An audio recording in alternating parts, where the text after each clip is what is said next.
my god, it's beautiful. Oh my god!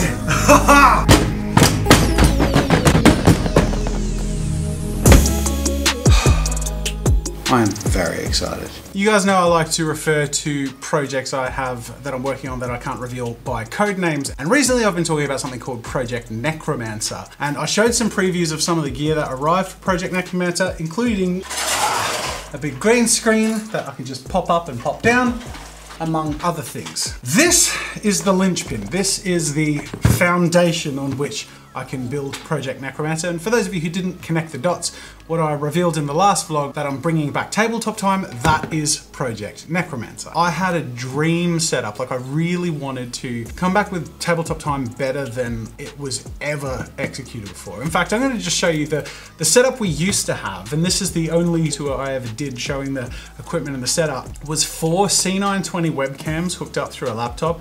It worked well enough, but it was super laggy, especially because their driver settings kept overriding each other. It was a nightmare. So I knew in starting tabletop time again, I wanted to do it with actual cameras, with HDMI feeds, and particularly the automatic stuff. I don't want auto settings. I want to create the perfect setup and have it be ready to go and look amazing every time at the flick of a switch. I contacted Blackmagic. A lot of you obviously know that they sponsor my main channel, and I'm a huge fan of their gear. In particular, one of my favorite things they make is this. This is the Micro Studio 4K. They look like this, and the reason they're so good is because they hold Micro Four Thirds lenses, so they're compatible with my GH5 or the Pocket Cinema 4K, but their bodies are just so small. They're just these little, beautiful little things that they can obviously be held on a boom arm, which I love because they're so small and convenient, but they're really high quality. They're studio cameras, but they're barely twice as big as a GoPro. And if my dreams could come true, I really wanted a rig that used the Micro Studio 4Ks,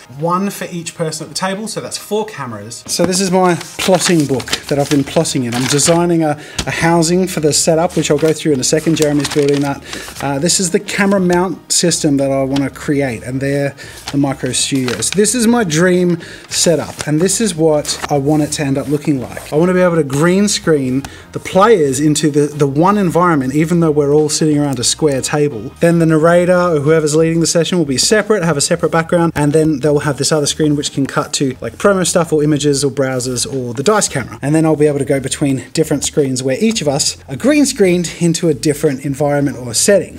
So I asked Blackmagic if they'd be interested in helping bring tabletop time back to life. Essentially, if they were willing to send me a bunch of free cameras so I could have my dream set up, they will forever be credited as being the Blackmagic that brought tabletop time back to life, but also, of course, be a sponsor for tabletop time through the equipment they provide, which they agreed to. And I, by the way, have it on good authority that the CEO of Blackmagic is actually a Warhammer 40K fan. I feel like that might have been part of what convinced him. But I'm so excited because I've got like the best streaming equipment in the world, and I have 8 Micro Studio 4Ks. I have 2 7-inch assist video monitors and a multi-view. This is going to split 4 of the cameras into a quads video file. This is all going to be very complex to set up, and I've put months of thought and time and planning into this, and it's here. So I get to make my dream setup in bringing one of my favorite long lost side hustles back to life, and I can't tell you how grateful I am to Blackmagic. And the fact that they cater to video editors and creatives from the smallest of the small to the biggest of the big. Like if you want to learn to edit, DaVinci Resolve is free. In fact, version 17 just came out, and they've got features that will blow your mind. It kicks the crap out of Premiere, and it's free. Then there's the fact that if you want to do high quality filming like the Pocket Cinema 4K or the Micro Studios, they're super cheap as far as cinema cameras go and studio cameras go. They're really affordable, top quality filming equipment. And then you've got the real broadcast industry stuff. Massive panels, huge epic cinema cameras. It's crazy. So if you want to be a video editor or a cinematographer or a YouTuber, you can start off in the DaVinci Resolve and Blackmagic family and grow all the way up into infinity and beyond, really. So I've given Jeremy my impossible to understand sketch and schematics, and he is turning it into a CAD file so we can laser cut the whole camera rig setup. Oh, look at that. That's what we got so far. Oh, love it. Hopefully we'll have that laser cut by the end of the day so we can show you guys what it's going to look like. I was gonna wait until all the stuff arrived so I could do the setup properly, and I just can't. I've waited for 4.5 years to get back into tabletop time. I've been losing sleep over this just due to being so excited. I've been checking the Tabletop Time YouTube channel every hour or less to see what people are saying or you know, to enjoy other people's excitement. The goal for now, with everything I have enough to sort of set up and start doing some tech checking to check the visuals and the audio and test it to see if I'm on the right track or if any tweaks need to be made so I can make the perfect and ultimate tabletop camera rig. So this is one of the two setups, and the boxes I haven't unboxed yet are basically going to be exactly the same as this, except without that. It looks a lot smaller when they're out of the boxes. The reason I have two setups is so I can make one permanent tabletop time setup that uses that rig that we're building, but then this one is going to be for tabletop gaming like Warhammer 40k, which I haven't done since I was a teenager, and part of the fun in the channel is going to be learning to do it as a grown-ass man, and I'm going to be able to show and share all of that in such a cool way. Like, it's going to look so good.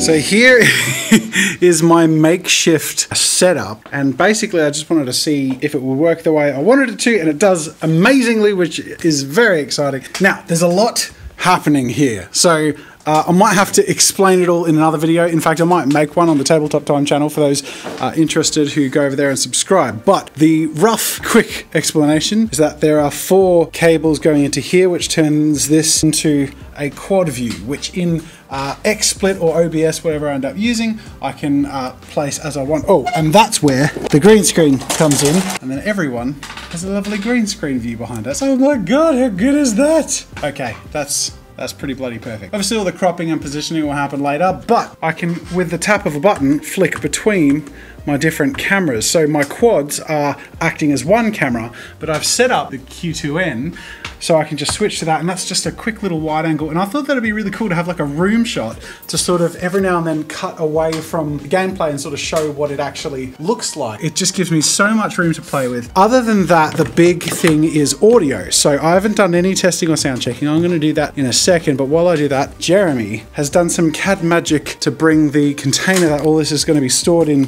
to life. So Jeremy, off to you. You wanna take the camera and laser cut? Sure thing.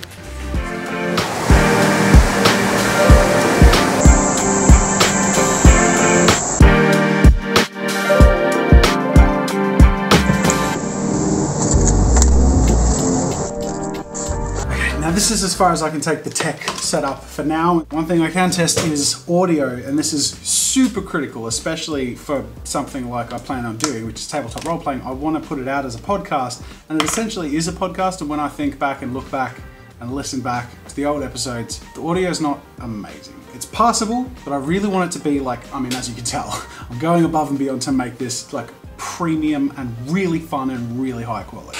And audio matters a lot, even with my recording with the phone now, because I'm further than like 2 foot away, it starts to sound pretty shoddy. But let's see what it sounds like through these mics. Okay, so what's this? Oh, this is my lav. So this is what the old Tabletop Time was recorded on. So it's a bit tinny, bit echoey. If I had it closer to my mouth, that'd be really cool, but I don't know, could I headset mount it? Oh! It's a great way to break good gear, Jazza. So this is what it sounds like with a headset lav. That's not too bad. Let's listen to the new option 2. This is the, oh, that's better. This is the Rode NT1. I think it's a base test. That's pretty good. It's less intrusive than wearing a lav, I guess, because then I can mount these. I mean, wherever makes sense. Actually, apparently if you mount these shotguns higher pointing down towards the chest, apparently the audio is better like that. But actually this is really good. This is good audio. This is like podcast worthy audio. I don't know that it would be here though, that have to swap. The camera would be here, the mic would be higher. So again, this is temporary, but this is with the mic higher than the camera, and the camera would actually be right about there, because the idea is that I don't want the eye level cut off. So if I'm playing with other players, I want to be able to look at them, but the camera will be just above eye level. So it should feel like to viewers, we're pretty well close to eye level. So it's almost like we're making eye contact with the viewer, but we're not, we're making eye contact with each other. I think I'm onto something. Obviously there's a lot of tweaking to do, but these are the bare bones of something very exciting. Oh my God, I'm so excited. And that sounds really good. I like this audio. But for now, this is just a test. I'll do all the fine tuning for all of this stuff later. It's an amazing start. And then you will have noticed these lights. Everyone's gonna have a light each. So our faces are nicely lit. We're gonna have good audio. We're gonna have an amazing video. And it's all gonna be very carefully contained within the setup I'm gonna have. It's gonna look amazing. But I mean, to me already, just this is the foundation. I mean, my God, this is something else. This is the most complicated camera rig I've ever attempted, and it's gonna be absolutely the coolest.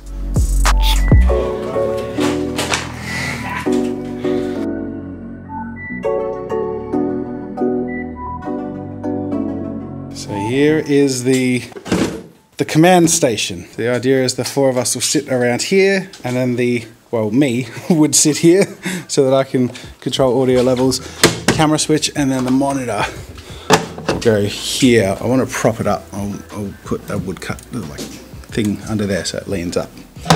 And there's a whole bunch to get added onto that, but the idea is all the cables that currently look like that are going to be tucked well and truly out of sight. Oh my God, I am so excited. There's a few questions of the day that I'm going to get to. Before I get to that, I just wanted to explain what Tabletop Time is and what the whole thing is all about. Tabletop Time was a channel I ran over 4.5 years ago, put on hiatus, and I've been longing to get back to, and I've relaunched it. I'll link to it in the description. Please go subscribe. And basically what you can expect are two things. One, group storytelling, think Dungeons and Dragons, but we use a system invented by my brother Shad and myself called Cogent Roleplay. It's way simpler to use. It's way better for storytelling purposes. There's less maths and mechanics that get in the way of really interesting narrative dynamics that are really brought to the forefront with the rules we've built. It's about storytelling, and it's kind of like improvised audiobooks. It's really, really fun. Some of it is hilarious. Some of it actually gets quite sentimental or meaningful or dramatic. It's amazing. I love it, and I've missed it so much. So that's one thing you can expect. And then the other thing is miniatures, because I've fallen in love with miniature painting and tabletop time.